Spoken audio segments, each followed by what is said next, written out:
Hallo, ek is Ronel Besuidenhout en jy luister na 'n voorlesing van Lig in die winter. Vandag is dag 2. Ek noem dit Wag en onthou. Uit Psalm 13 vers 6 lees ons: Ek hou vas aan u troue liefde. Oor die uitkoms wat u gee, juig my hart. Ek wil sing tot eer van die Heer, omdat hy aan my goed gedoen het. Daar's 'n verskil tussen wagtyd en mors van tyd. Tog voel wagtye dikwels soos verlore tyd.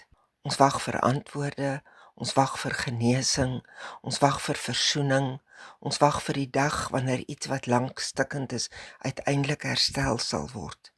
Wanneer ons jonk is, dink ons wagtye is onderbrekings van die lewe. Later ontdek ons dat wagtye dikwels die lewe self is.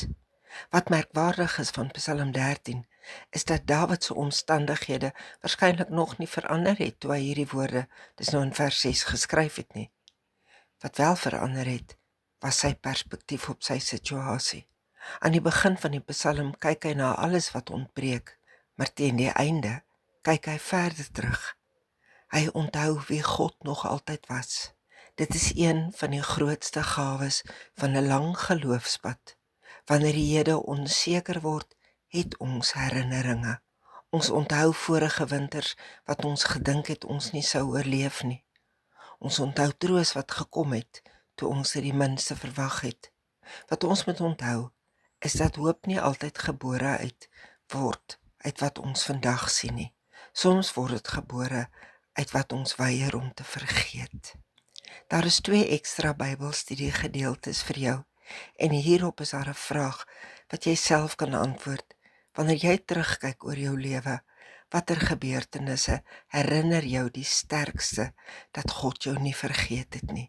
Ek wil graag saam met jou bid. Here, wanneer wagtye lank word, herinner my aan die spore van u getrouheid in my lewe. Help my om te onthou wat ek reeds van u weet. Amen. Ek wil vir jou dankie sê dat jy hierdie dagstukke gebruik.